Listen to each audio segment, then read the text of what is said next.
자, 우리 오늘 말씀의 주인공으로 등장하는 사람이 바로 모세입니다.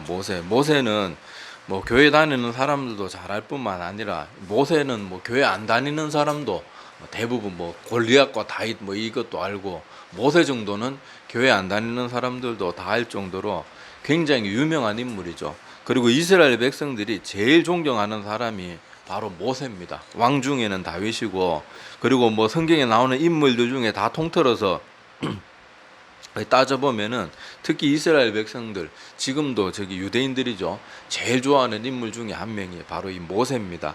자, 저는 제가 직접 이제 막 성경을 찾아 읽기 시작하기 전에는 막 모세가 그저 맨날 대단한 줄만 알았어요.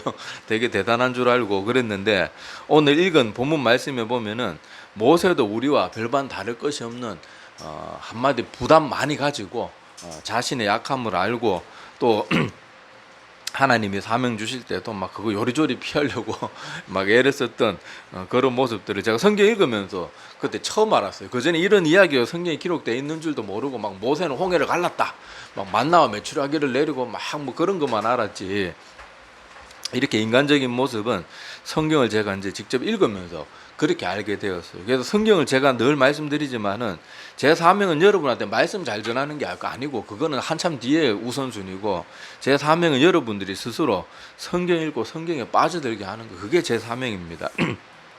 하여튼 성경을 읽다가 보면 평소에 잘 설교에 나오지 않는 그런 또 재밌는 내용이 많고, 또 그런 내용들 때문에 우리가 또 의외로 힘을 얻게 되기도 하고 그러는 내용들이 많은데, 오늘 이 모세의 약했던 모습을 통해서 또 하나님이 주시는 은혜를 그렇게 나누려고 합니다. 자, 먼저 우리 모세가 지금 이 자리에 오기까지 어떤 삶을 살았는지 잠깐 배경 설명을 드리면, 원래 요셉을 통해서 뭐 이집트뿐만 아니라 그 주변의 나라들이 다 그 막 오랜 기간 그 기근에서 벗어날 수 살아남을 수 있었잖아요.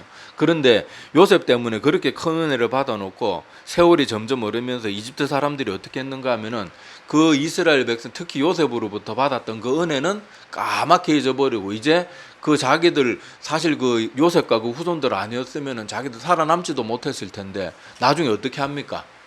그 은혜는 싹 다 잊어버리고 오히려 이스라엘 백성들을 무슨 취급해요? 노예로 취급하죠. 그래서 우리가 보는 막 저 웅장한 뭐 피라미드, 스핑크스 그 건축물들 중에는 이스라엘 백성들의 손으로 지어진 것도 분명히 많습니다. 자, 그런데 이렇게 은혜를 잊어버리고 노예로 막 그렇게 부리고 있었는데, 노예로 부려도 하나님께서 이스라엘 백성들하고 함께 하시니까 그렇게 맨날 중노동을 시키고 괴롭히는데도 이스라엘 백성만 막 이상하게 자꾸 막 인구가 팍팍 늘어나는 거. 이집트 백성들은 그렇게 많이 안 늘어나는데, 그러니까 파로가 뭘 걱정합니까? 얘들이 이대로 뒀다가는 야 이거 그만 우리보다 수가 더 많아져 가지고 이 나라를 전복시켜 버리겠다, 막 괜한 걱정을 하고 앉았는 거예요. 그래 가지고 어떤 잔인한 방법을 씁니까? 태어나는 남자 아기는 다 죽이는 거예요. 여자는 노동력으로 써먹고 남자들은 나중에 이제 전투력을 가진 존재가 될 수 있으니까 남자애만 다 죽이는 그런 악한 일을 벌이게 되죠. 자, 그때 모세가 그렇게 죽음을 피해가지고 살아남을 수 있었던 것은 그 어머니 요게벳이 그 모세를 어디에 담습니까? 갈대 상자를 준비해가지고 또 역청을 발라가지고 방수 작업까지 꼼꼼히 해가지고 그렇게 아이고 운명에 맡긴다 그러면 하나님께 맡긴다 그러면서 모세를 갈대 상자에 띄워보내죠. 근데 띄워보내자마자 그걸 또 누가 발견합니까? 희한하게도 파라오의 딸이었던 공주 손에 그게 딱 발견이 되고, 또 공주가 또 그 아기를 보자마자 에이 재수없는 이스라엘 백성 하면서 내친 게 아니고 막 보자마자 사랑에 빠져가지고 이 아이는 내가 자식으로 길러야 되겠다. 그래서 모세는 이집트에서 왕자 교육을 받으면서 그렇게 훌륭하게 성장하게 됩니다. 자, 그런데 희한하게도 그 모세가 갈대 상자에 떠내려갈 때 그 갈대 상자를 열심히 쫓아갔던 꼬마애가 하나 있었어요. 그게 누군가 하면은 누나였던 미리암입니다. 자, 미리암이 그렇게 갈대 상자가 떠내려가는 것을 지켜보고 있는데 그 이집트 파라오의 딸인 공주가 그걸 건지는 것을 보고는 가서 지혜롭게 뭐라고 말해요? 공주님, 제가 유머를 구해드릴까요? 젖 먹일 수 있는. 그래가지고 자기 어머니를 또 뭐 우리 그 영화 기생충 비슷한 그래가지고 하여튼 자기 어머니를 그렇게 하여튼 자기 어머니 손에 모세가 크도록, 그러니까 모든 게 정말 기가 막힌 하나님의 인도하심이에요. 그래서 모세는 자기 어머니 밑에서 실제로 이제 자라게 됩니다. 뭐 옛날에 공주해봐야 뭐 아침 저녁으로 한 번씩 들다보고 말지, 뭐 공주가 뭐 그렇게 막 그렇게 사랑을 쏟았겠어요. 실질적으로는 어머니 요괴 품에서 어머니 젖을 먹고 자라는 거예요. 자, 그래서 모세는 비록 이집트에서 왕자의 교육을 받으면서 자랐지만은 자기가 누군지 아는 거예요. 나는 이스라엘 백성이다. 나는 하나님의 백성이다. 그거를 잘 알고 큰 거예요. 자, 그래서 이제 나이가 40쯤 되었을 때 그렇게 이렇게 자기 동족이 있는 그 지역을 이렇게 돌아보고 있는데, 뭐 아니나 다를까 노예니까 막 학대받겠죠. 그런데 지나칠 정도로 아마 그 노예 간수가 그 이스라엘 백성들을 좀 지나치게 괴롭혔는가 봐요. 그러니까 막 모세가 너무 화가 머리 끝까지 나가지고 그 막 자기 백성을 막 채찍질하고 그러는 못된 그 이집트 간수를 보고는 한 대 쳤는데, 모세가 왕자 교육을 받아서 그런가 한 대 쳤는데 그냥 죽여버린 거예요. 그래가지고 모세는 또 겁이 나서 그것을 모래에다 파묻어도 숨겼는데, 나중에 그게 발각이 되고, 그래서 자기는 뭐 여러분 알다시피 태어나면서부터 왕족은 아니었잖아요. 그래서 혹시라도 그 파라오가 옛날에 얼마나 무서운 존재였습니까? 파라오가 말하면은 그 자리에서 수많은 사람들의 목이 댕강댕강 날아가는 그런 시절이었는데, 자기는 뭐 정통 왕족의 출신도 아니고, 어떻게 보면은 파라오의 딸이 그냥 총애하니까 참았을 뿐이지 파라오는 눈에 가셨을 수도, 파라오가 보기엔 눈에 가셨을 수도 있거든요. 자, 그러니까 막 그냥 자기도 잘못될까봐 모세가 도망가게 되죠. 자, 어디로 도망갑니까? 미디안 광야로 그렇게 도망을 가서 40년 동안 양을 치면서 과거에 찬란했던 그런 건 다 잊어버리고 그냥 나이 많은 노인, 80이 다 된 그렇게 양치기 노인으로 그렇게 살아가고 있었어요. 그런데 우리가 아는 것처럼 모세가 하루는 양을 치는데 떨기나무에 불이 붙었는데 이 당체 타지를 않아요. 이 떨기나무가 한마디로 말하면 지푸라기처럼 불이 붙어 검색 싹 타고 없어질 그런 약한 나무거든요. 그런데 이상하게도 불 붙은 지가 한참 이제 아무리 봐도 안 타니까 모세가 너무 놀라서 거기에 갔다가 누구를 만납니까? 자, 하나님을 만나게 되는 거예요. 그리고 이제 하나님과 대화하는 내용들이 우리 출애굽기고 앞부분에 나오는 내용이고 그 내용인데, 자, 모세가 이제 그렇게 그 떨기나무에 불 붙은 거 보고 그렇게 갔다가 그 하나님과 만나게 되고 또 하나님과 대화를 나누게 되는데, 하나님께서 뭐라고 명령합니까? 너는 가서 내 백성, 저 이스라엘 백성들을 구해가지고 파라오 손으로부터 구해내가지고 너는 이제 내가 지시할 가나안 땅으로 갈 것을 그렇게 명령을 하세요. 자, 그런데 자, 우리가 제가 전에도 아까도 앞에서 말씀드렸지만은 저는 옛날에는 막 모세가 뭐든지 하나님 말씀에 다 순종하고 막 담대하고 막 그런 사람인 줄 알았는데, 여기 오늘 말씀해 보면 전혀 모세가 그런 모습을 나타내는 게 아니고 우리와 별반 다름없는 반응을 보입니다. 자, 하나님께서 가라 명하시니까, 자, 오늘 읽지는 않았지만은 자, 주보에도 찾아놨고요. 뭐 성경책에도 한 장만 넘기면 되니까, 자, 출애굽기 3장 11절 한번 보세요.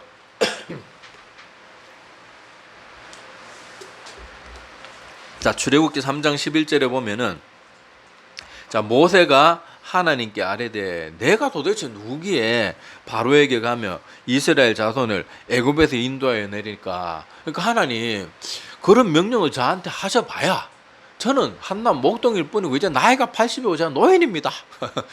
제가 뭐 내가 무슨 사람이기에 이런 일을 할 수 있겠습니까? 막 그러면서 못하겠다, 한마디로 못하겠단 말이죠. 자, 그러니까 또 13절에 보면 뭐 그래도 하나님께서 가라고 하니까 모세가 하나님께 또 아뢰입니다. 내가 이스라엘 자손에게 가서 이르기를 너희의 조상의 하나님이 나를 너희에게 보내셨다 하면 그들이 내게 묻기를 그의 이름이 무엇이냐 하리니 내가 무엇이라고 그들에게 말하리까. 그러니까 지금 안 되는 핑계를 막 머릿속에서 계속 쥐어 짜내고 있는 거예요. 자, 지금 모세의 겉모습은 뭡니까? 다 늙은 한낱 목동. 그러니까 이런 나의 초라한 모습으로 가가지고 내가 하나님께서 보낸 사람이라 그러면 그 사람들이 믿게나 믿겠습니까? 그리고 그 사람들이 네가 만났다 하나님의 이름이 무엇이냐 물을 때 그럼 내가 도대체 뭐라고 말합니까? 뭐 이런 식으로 계속 핑계대고 있고 어떻게든 안 가려고 바둥바둥거리는 그런 모습을 볼 수가 있고요. 자, 오늘 출애굽기서 이제 4장으로 넘어와서 4장 1절도 한번 보시기 바랍니다. 자, 모세가 대답하여 이르되, 지금은 하나님께서 계속 가라 그러는 거고 모세는 계속 안 됩니다 그러고 있는 거예요. 자, 4장 1절에도 보면 모세가 대답하여 이르되 그러나 그들이 나를 믿지 아니하며 내 말을 듣지 아니하고 이르기를 여호와께서 내게 나타나지 아니하셨다 하리이다. 제가 하나님께 사람한테 요렇게 저렇게 해도 결국 그들은 저를 안 믿을 겁니다. 일어나지도 않은 일 가지고 계속 그렇게 말하는 거예요. 자, 그러면서 이제 오늘 우리 읽은 본문 말씀 4장 10절로 돌아와서요. 자, 계속 이래도 하나님께서 가라 그러니까 자, 4장 10절에 보면은 또 핑계를 댑니다. 모세가 여호와께 아뢰되 오 주여 막 감탄까지 하면서 나는 본래 말을 잘 하지 못하는 자니이다. 주께서 주의 종에게 명령하신 후에도 역시 그러하니 나는 입이 뻣뻣하고 둔한 자니이다.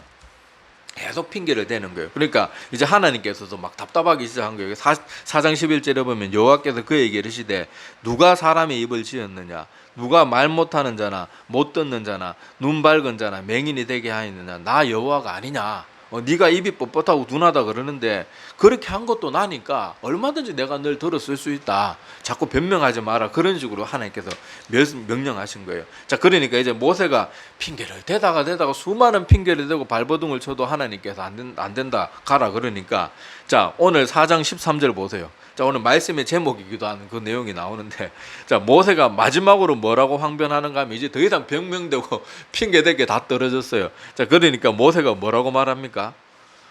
주여 지금 우리나라식으로 조금 번역하면 아이고 하나님 좀 제발 좀 보낼 만한 사람 좀 보내줘. 왜 저한테 이러십니까? 막 그러는 식이에요. 자, 그런데 하나님의 반응, 이제도 하나님께서 이렇게까지 모세가 발버둥을 치니까 14절에 보면 하나님께서 모세를 향해서 뭐 하셨다고 나와요? 14절에 노하셨다.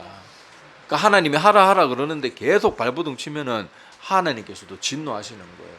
이것도 우리가 좀 눈여겨보기를 바랍니다. 자, 그런데 하나님께서 노하시기만 한 것으로 무조건 가! 막 이러면서 끝낸 게 아니고 자, 해결책으로 누구를 딱 제시해 주는가 하면요.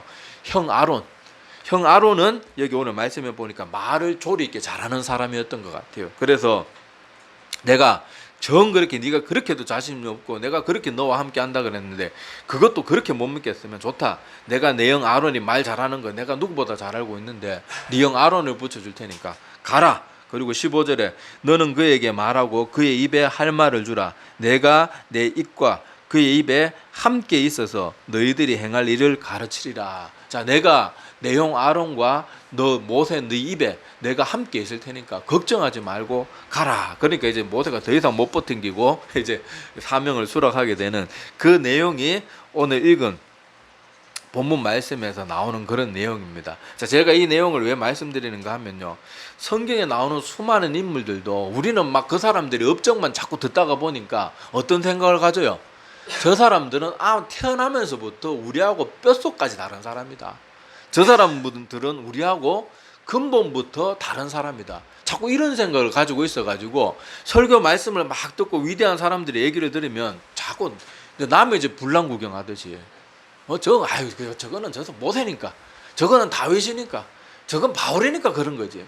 나는 저 사람하고 틀려. 아무리 목사님이 저렇게 설교해도 저건 나하고는 상관없는 얘기야.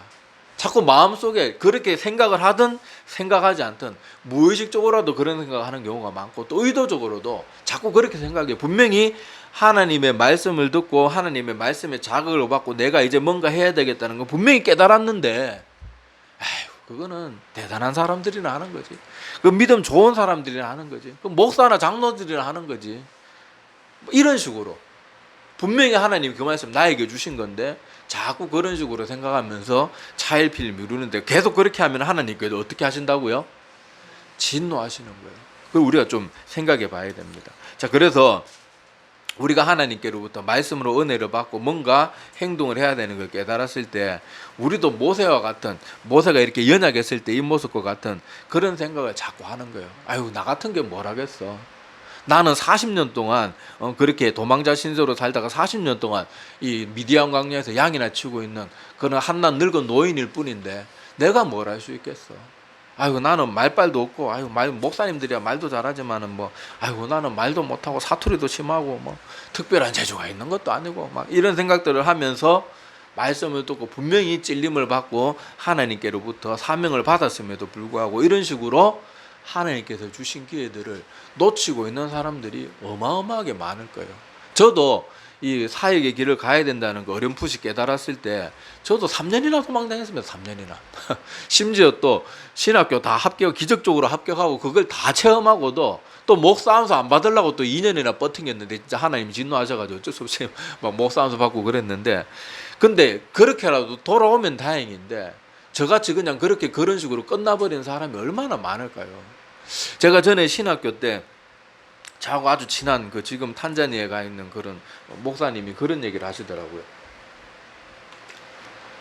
그 목사님이 참 이렇게 잘 알고 있는 전도사님 한 분 계셨는데 사역도 참 잘하고 주일학교 맡아가지고 그렇게 사역을 잘했대요. 그런데 무슨 일인지 모르겠는데 교회에서 무슨 사건을 겪고 미련 없이 그냥 목회자고 뭐고 다 관두고 그만두는 걸 보고 너무 마음이 안타까웠다, 그 얘기하는 걸 들은 기억이 있는데 자, 그런 식으로 자꾸 자기의 자신의 부족함만 바라보다가 하나님이 나와 함께 하시면 생각하고 깨닫지 못하고 하나님이 주신 기회와 사명들을 놓치고 있는 사람들이 참 많다는 건 우리가 지금 이 시대를 봐도 알 수 있어요. 지금 우리가 봐도 성도들하고 이렇게 상담을 하거나 신방을 가거나 얘기를 하다가 보면요, 성도들이 늘 갈급해 있는 것도 뭔가 하면은 말씀이 살아있는 말씀을 전해주는 사역자를 만나기를 간절히 고대하고 있는데, 분명히 하나님은 분명히 그 많은 사람 다 부르셨을 거란 말이에요.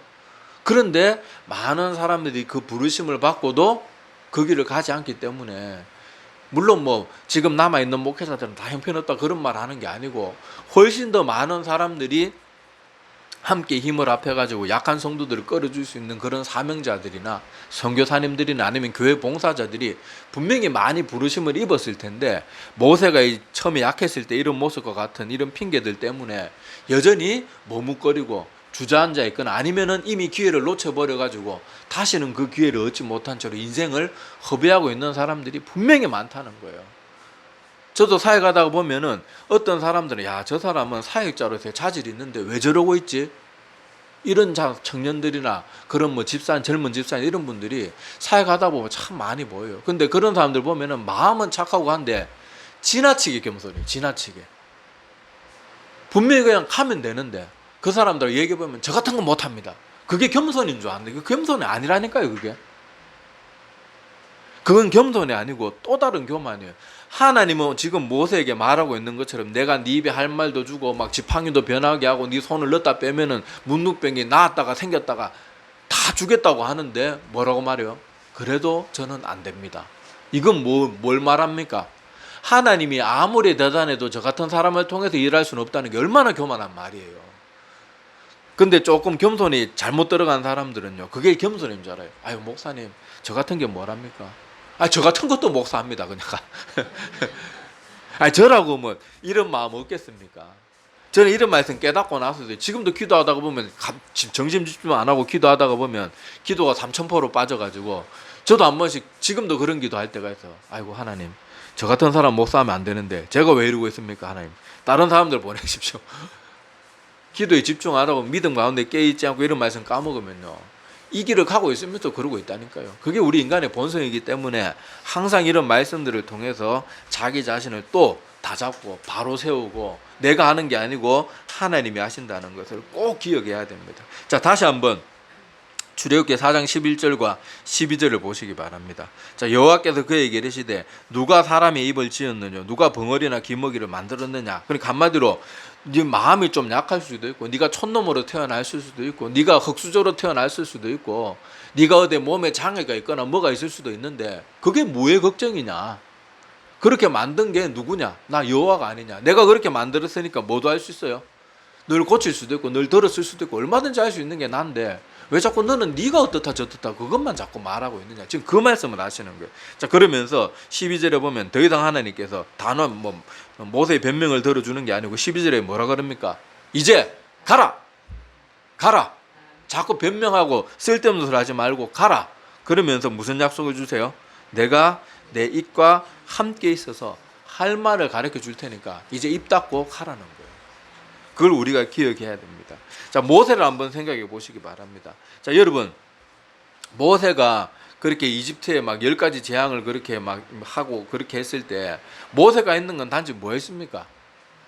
그냥 하나님 앞에 말하고 파라오 앞에 가서 경고하고 또 파라오가 아이고 잘못했습니다 그러면은 기도하고, 그러면은 재앙을 내린 분도 누가 내리셨어요? 하나님께서 내리셨고, 가서 경고하라고 하신 것도 누구예요? 하나님께서 하라 그러셨고, 또 뭐 잠시지만은 파라오가 아이고 잘못했습니다 그러면은 그 뭐 깨구리 재앙이라든지 뭐 피 재앙이라 이런 거 거두어 가신 분도 누구예요? 하나님이 다 하셨잖아요. 모세하고 하루는 뭐예요? 가라 그러면 가고, 가서 파라오한테 요 말하라 그러면 요 말하고, 파라오가 잘못했다 그러면 가서 기도해 주라 그러면은 기도하면은 그렇게 뭐 재앙들이 또 온데간데 없이 흔적도 없이 사라지고, 다 누가 했어요? 다 하나님이 하셨잖아요. 다 하나님이. 사람이 한 게 없다. 모세가 한 게 없다. 모세가 홍해를 갈랐나요? 우리 저 애니메이션의 영화 같은 거 조심해서 봐야 됩니다. 막 우리 영화나 모세가 뭐 애니메이션 같은 거 보면은 모세가 지팡이 들고 막 첨벙첨벙 거리면서 홍해에 들어가 가지고 막 지팡이를 팍 내려 꽂으면 팍 막 갈라지고 그거 다 전혀 성경적인 묘사가 아니에요. 그때 성경에 보면 분명히 뭐라고 기록되어 있는가 하면 하나님께서 모세에게 뭐라고 말합니까? 바다에 들어가라 그러지도 않았어요. 홍해를 향해서 지팡이를 들어라. 그러니까 어떤 일이 일어납니까? 막 드는 순간 쫙 갈라진 게 아니라니까요. 막 엄청나게 강한 바람이, 태풍처럼 엄청나게 강한 바람이 확 분 게 아니고, 그것도 확 분 게 아니에요. 밤새도록 불었다고 나옵니다.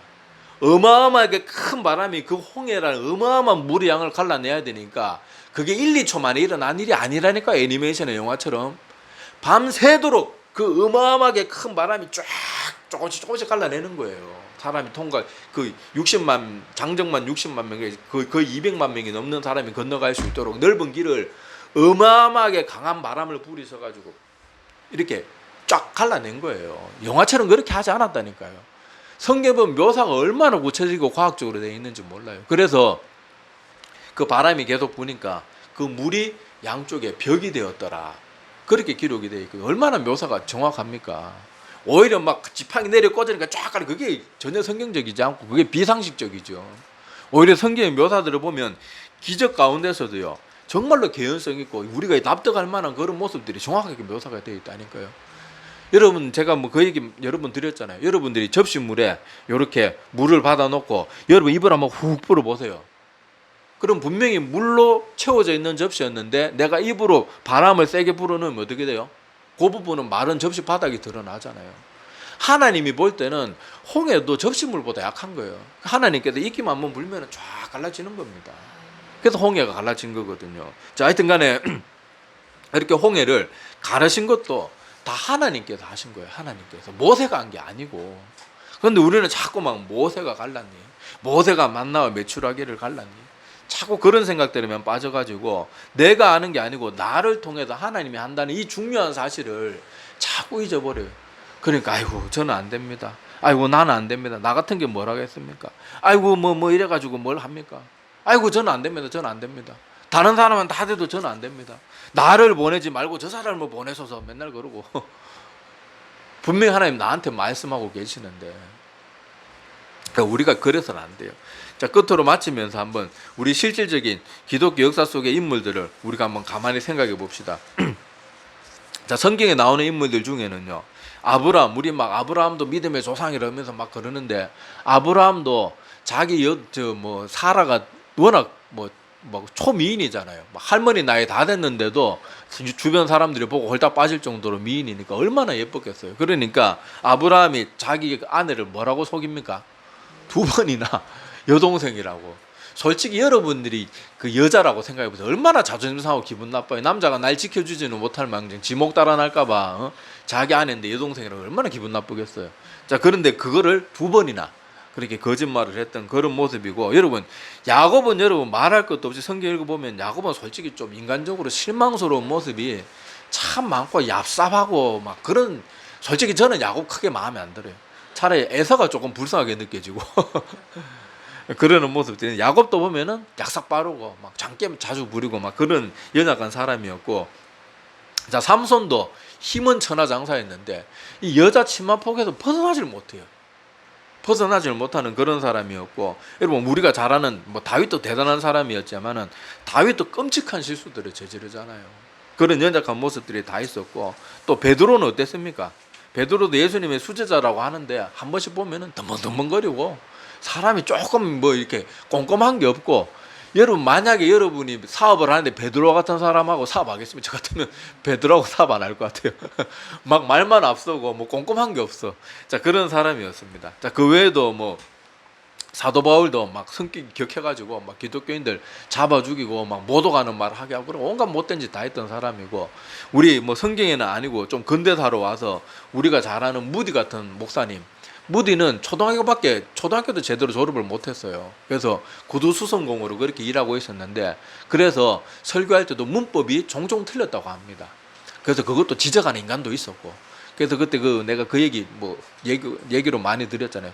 목사님, 오늘은 목사님이 여기서 문법이 틀렸고 여기는 그렇게 말하는 게 매끄럽지가 못하고 다 체크해가지고 맨날 말해주는 그런 성도가 하나 있었는가 봐요. 그러니까 무디 목사님이 그 부분한테 뭐라고 말했는가 하면은, 그래 맞습니다. 그 부분도 틀렸고 그 부분도 틀렸고 난 틀리면서도 이렇게 하는데 당신은 그렇게 똑똑한 머리 가지고 지금 뭐 하고 계십니까? 이렇게 물었다고 하는 그런 유명한 일화도 있습니다. 자, 우리 또 철로 역정을 썼던 존 버년, 그 목사님은 직업이 뭐였어요? 그것도 제대로 배우지 못해가지고 땜장이, 우리 옛날에는 뭐 요새는 우리가 뭐 냄비 같은 거 구멍 날 때까지 쓴 사람이 아무도 없지만은, 옛날에 우리 양은 냄비 막 자꾸 쓰다가 보면은 이게 다 따라가지고 빵꾸 나고 그러잖아요. 그런 거 땜질하던 땜장이었습니다. 그런데 존 버년 같은 사람에게 하나님께서 지혜를 주시니까 철로 역정과 같은, 지금 이 시대에도 역작, 그거는 그냥 명작도 아니고 역작이라고 그러잖아요. 그런 글을 쓰는 그런 사람이 되었던 것을 우리가 볼 수가 있습니다. 그러니까 우리가 뭘 하는 게, 저는 초등학교도 못 나왔습니다. 저는 뭐 무식해가지고 땜장이로 살았습니다. 하나님 앞에서는 그게 하나도 안 중요하다니까요. 하나도 안 중요하다니까요. 무디 목사님 초등학교도 제대로 못 나왔는데 나중에는 신학교까지 설립해가지고 학생들 가르치고 그랬잖아요. 무디 목사님의 설교를 듣고 수많은 청년들, 그 위대한 엘리트 청년들이 그렇게 헌신을 각오하고 그래가지고 여기 우리 동아시아에 왔던 수많은 젊은 그런 그 서양인 선교사님들 중에 무디 목사님의 설교를 듣고 온 사람들이 참 많았어요. 자, 그래서 지금도 하나님께서는 우리를 부르고 계시고, 우리가 가진 능력을 보고 부르는 게 아니에요. 우리를 가진 능력 보고 부르는 게 아니고, 내가 너와 함께 할 테니까 너는 가라. 이제 가라. 더 이상 자꾸 변명 정도만 하고 이제 가라. 내가 너와 함께 하겠다. 정 힘들면 동역자도 붙여주겠다. 사람도 붙여주고 돈도 붙여주고 다 할 테니까 너는 뭐 하라고요? 가라. 내가 너를 통해서 일한다. 이 한 가지 사실을 여러분들이 절대로 잊지 않아야 됩니다. 그리고 하나님께서 내가 뭘 하는 게 아니고 하나님께서 나를 통해서 일하신다는 거, 이것을 또 잊지 말아야 될 중요한 이유가 뭔가 하면은, 사람들이 하나님이 나를 통해서 뭔가 큰일을 이루면 그렇게 못하겠습니다, 저 같은 건 안 됩니다 그래 놓고 나중에 하나님께서 나를 통해서 막 엄청나게 큰 교회를 세우고 막 성도들이 북적북적하고 그러면은 사람이 나중에 또 어떻게 생각해요? 내가 잘해서 그래. 아니, 보통 정신 안 차리고 있으면요, 나는 절대 안 그럴 것 같죠. 대부분의 사람들이 다 이 길로 다 빠집니다. 제가 어렸을 때 존경했던 유명한 목사님들이나 참 가까이서도 그렇게 존경했던 목사님들이 나이 들고요, 이런 교만에서 좀처럼 헤어나오지 못하는 사람들 많이 봤습니다. 정신 바짝 차려야 돼. 항상 우리는 이거 하나를 잊지 말아야 됩니다. 내가 하는 게 아니고 나를 통해서 하나님께서 하시니까 나는 그저 하나님의 말씀대로 순종하면서 나가면 되고, 하나님께서 나를 통해서 일하시니까 내 능력은 아무것도 중요한 게 아니에요. 그리고 하나님께서 나를 통해서 위대한 일을 하셨으니까 그것은 내가 한 게 아니고 영광은 누가 받으셔야 됩니까? 하나님이 받으셔야 되는 거예요. 요거 하나를 알면요, 하나님께서 함께하는 사이에 우리가 동참할 수도 있고, 하나님께서 또 기뻐하시고, 또 우리가 모든 것이 잘못되었을 때도 교만의 길로 빠져가지고 하나님의 영광을 가로채는 그런 무시무시한 짓을 하지 않을 수 있는 그런 인간이 될 수가 있습니다. 자, 그래서 다시 말씀을 끝맺으면서 꼭 기억합시다. 내가 하는 게 아니고 나를 통해서 누가 한다고요? 하나님이 하신다는 거. 그래서 지나치게 하나님의 부르심이 있거나 말씀을 듣고 찔림을 받았을 때 너무 걱정하지 말고 근심하지 말고, 하나님께서 나와 함께 하시니까 하나님께서 나에게 분명한 부르심이 있으면 순종하고 나가면 됩니다. 그리고 하나님께서 모든 일을 하시기 때문에 절대로 교만 떨지 말기를 바랍니다. 기도드리겠습니다.